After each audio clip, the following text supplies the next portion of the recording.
నమస్కారం. Please do subscribe AP power news. Thank you sir. Anakapalli జిల్లా collector కార్యాలయంలో జిల్లా స్థాయి అభివృద్ధి సమన్వయ మరియు మానిటరింగ్ కమిటీ సమీక్ష సమావేశం.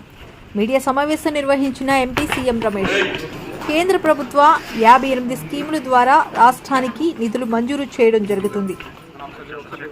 గత ప్రభుత్వం ఈ స్కీముల పట్ల అశ్రద్ధ వహించింది. ప్రస్తుత కూటమి ప్రభుత్వం కేంద్ర ప్రభుత్వ 58 స్కీముల ద్వారా వస్తున్న నిధులను ఏ విధంగా ఉపయోగించాలి, లబ్ధిదారులకు ఎలా అందించాలి అనే దానిపై చాలా శ్రద్ధతో పనిచేస్తుంది.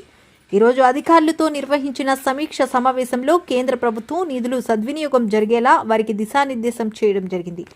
కూటమి ప్రభుత్వం అధికారంలోకి వచ్చిన వెంటనే కేంద్ర ప్రభుత్వ నిధులు ప్రతి పంచాయతీ పరిధిలోనూ గ్రామ సభల ద్వారా వారే నిధులు వినియోగం చేసుకునేలా చర్యలు చేపట్టాం.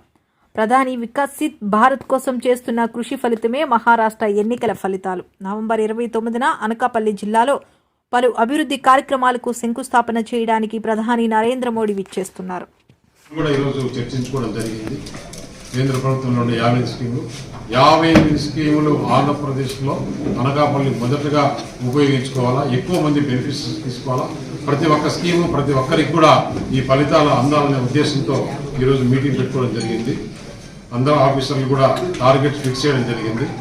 మేము కూడా మళ్ళీ డిపార్ట్మెంట్ వైజ్గా కూడా ఈ టార్గెట్స్ 15 డేస్కి ఒకసారి ఏం జరుగుతుంది, ఎన్ని అప్లికేషన్లు వచ్చినాయి, ఎన్ని క్లియర్ అవుతున్నాయి అని, ఎక్కడ కానీ కేంద్రంలో పెండింగ్ ఉన్నాయా లేదా అమౌంట్లు ఏమైనా ప్రాబ్లం ఉన్నాయా, ఇవన్నీ కూడా ప్రభుత్వం దృష్టికి తీసుకెళ్ళి రేపు పార్లమెంట్ జరుగుతుంది. ఆ పార్లమెంట్లో కూడా అందరు మినిస్టర్లు అందరూ ఆఫీసర్లు ఉంటారు కాబట్టి చేసుకునే దానికోసమని రేపు ఎల్లుండి పార్లమెంట్ ఉంది కాబట్టి ఈరోజు ఈ మీటింగ్ పెట్టుకోవడం జరిగింది. అలాగే ఈరోజు చూసాం మహారాష్ట్రలో ఎలక్షన్ రిజల్ట్స్ కూడా ఏ విధంగా వచ్చాయి. బ్రహ్మాండంగా అందరూ ప్రధానమంత్రి చేసే పనికి ఏ విధంగా మహారాష్ట్రలో రిజల్ట్ ఇచ్చారో ప్రజలు మనం చూసాం. ఆంధ్రప్రదేశ్లో కూడా చూస్తున్నాం. వికసిత్ భారత్ ఏదైతే ప్రధానమంత్రి గారు కోరుకుంటున్నారో అది నెరవేర్చే దిశగా ఇక్కడుండే ఎమ్మెల్యేలు మేమందరం కూడా కృషి చేస్తున్నాం. దానికి అధికారులు కూడా సహకరించాలని చెప్పేసి ఈరోజు కోరడం జరిగింది. ఆంధ్రప్రదేశ్లో అనకాపల్లి మొట్టమొదటిగా అక్కడ ఇండస్ట్రీల్లో కానీ ఇటు వెల్ఫేర్ స్కీమ్స్లో కానీ మొట్టమొదటిగా ఉండాలని చెప్పి ఉద్దేశంతో ఈ మీటింగ్ పెట్టుకోవడం జరిగింది.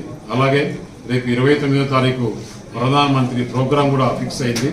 అనకాపల్లిలో ఏదైతే అనకాపల్లి పార్లమెంట్లో సింహాద్రి హైడ్రోజన్ అంటే ఎన్టీపీసీ వాళ్ళ ఆధ్వర్యంలో అలాగే మన ఏపీ జెన్కో కలిపి హైడ్రోజన్ దాదాపు 1,00,000 కోట్లు ప్రాజెక్టు పైన చేస్తున్నారు. ఇంకొకటి పైకరావుపేటలో ఫార్మా ఐసీజెడ్, ఇది కాకుండా ఇంకా కూడా చాలా వచ్చేది ఉంది. అవి నెక్స్ట్ ఫేస్లో చేసుకుందాం. ఈ 2 స్కీములు మన అనకాపల్లి పార్లమెంట్లో చేయడం జరుగుతుంది. ప్రధానమంత్రి ఆ రోజు బహిరంగ సభ కూడా ఉంటుంది. 29వ తారీఖు నవంబరు సాయంత్రం 4 గంటలకు భారీ బహిరంగ సభ ఉంటుంది. అందరూ కూడా ఈ సభకు విరిగా ఇచ్చేసి సభను జయప్రదం చేయవలసిందిగా కోరడం జరుగుతుంది.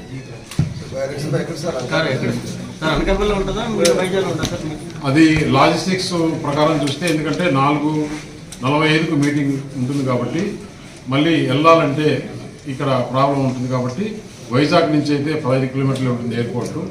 30 కిలోమీటర్ల కన్నా ఎక్కువ ప్రయాణం చేసేదానికి లేదు ప్రధానమంత్రి ఎస్పీజీ రూల్స్ ప్రకారం. కాబట్టి ఆంధ్ర యూనివర్సిటీ గ్రౌండ్స్లోనే మీటింగ్ ఉండొచ్చు. సార్ కేంద్ర ప్రభుత్వానికి 1,14,000 కోట్లు వస్తుంది. 1,14,000 కోట్లలో మన అనకాపల్లిలో డివైడెడ్ బై 25 అనుకుంటా అప్రాక్సిమేట్గా మాత్రం అమౌంట్ వస్తుంది. ఈ సంవత్సరంగా ఎక్కువ వచ్చే అవకాశం కూడా ఉంది. Please subscribe our channel AP power news.